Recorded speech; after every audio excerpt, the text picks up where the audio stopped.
नमस्कार, India daily के digital platform पर आप सभी का स्वागत है। मैं हूं आपके साथ गीतू चौहान।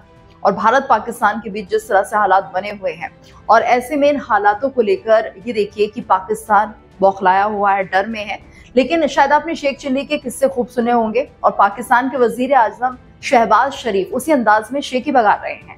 जी हाँ, पाकिस्तान की संसद में खड़े होकर उन्होंने ऐसी ऐसी ढींगे हाँकी है कि सुनकर पूरी दुनिया अपनी हंसी नहीं रोक पा रही है।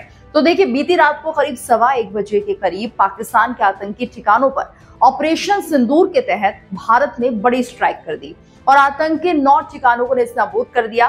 लेकिन पाकिस्तान के प्रधानमंत्री शहबाज शरीफ ने बुधवार को देश की संसद को संबोधित करते हुए सांसदों को भारत के ऑपरेशन सिंदूर के बारे में जानकारी दी। और देखिए, इस जानकारी में क्या कहा गया होगा। इसमें भारतीय सेना ने पाकिस्तान और पाकिस्तान के कब्जे वाले कश्मीर में आतंकी शिविरों पर हमले किए थे। और अपने बयान में शरीफ ने कई विरोधाभासी दावे कर दिए, जिसमें ये कहा गया कि कैसे पाकिस्तानी प्रतिष्ठान गलत सूचना और दुष्प्रचार की रणनीति के माध्यम से एक साहसिक मोर्चा बनाए रखने का प्रयास कर रहा है। ये सब थोड़ा झूठ था। और सबसे पहले ये देखिए कि पाकिस्तान के प्रधानमंत्री ने सेना के जनरलों की प्रशंसा की और कहा कि उन्होंने देश का सम्मान बहाल किया है। अब खुद समझ सकते हैं कैसे ये प्रधानमंत्री है पाकिस्तान के।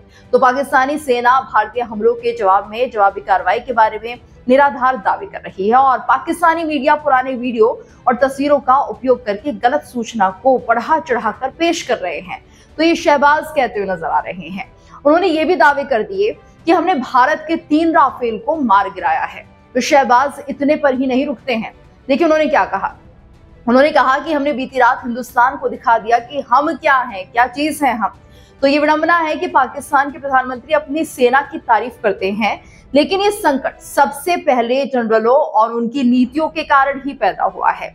तो भारत विरोधी उग्रवादियों और उनके नियंत्रण वाले क्षेत्र से सक्रिय आतंकवादियों को पाकिस्तानी सेना का गुप्त समर्थन इस बात को दर्शाता है कि भारत में आतंकवादी हमलों उसके बाद भारतीय सशस्त्र बलों की प्रतिक्रिया के लिए पाकिस्तानी जनरल ही जिम्मेदार हैं। लेकिन यहाँ पर जिस तरह से प्रधानमंत्री दावे कर रहे हैं कि हमने भारत को करारा जवाब दे दिया है, राफेल उड़ा दिए गए हैं, जबकि उन्हीं के देश के लोग ये कहने को मजबूर हो गए हैं कि ऐसा कुछ नहीं हुआ है। और जो वीडियोस आ रही हैं वो महीनों पुरानी है। यानी कि जो राफेल है, जो भारत का राफेल है, उसे इंटरसेप्ट कर पाना ही मुश्किल है। और साफ तौर पर उन्होंने कह दिया है कि यहाँ के जो यंत्र है वो कबाड़ से ज्यादा नहीं है। तो जब आपके लोग ही इतनी बुराई कर रहे हैं तो यहाँ पर प्रधानमंत्री बताकर क्या जताना चाहते हैं? सिर्फ अपने देश का मजाक बना रहे हैं।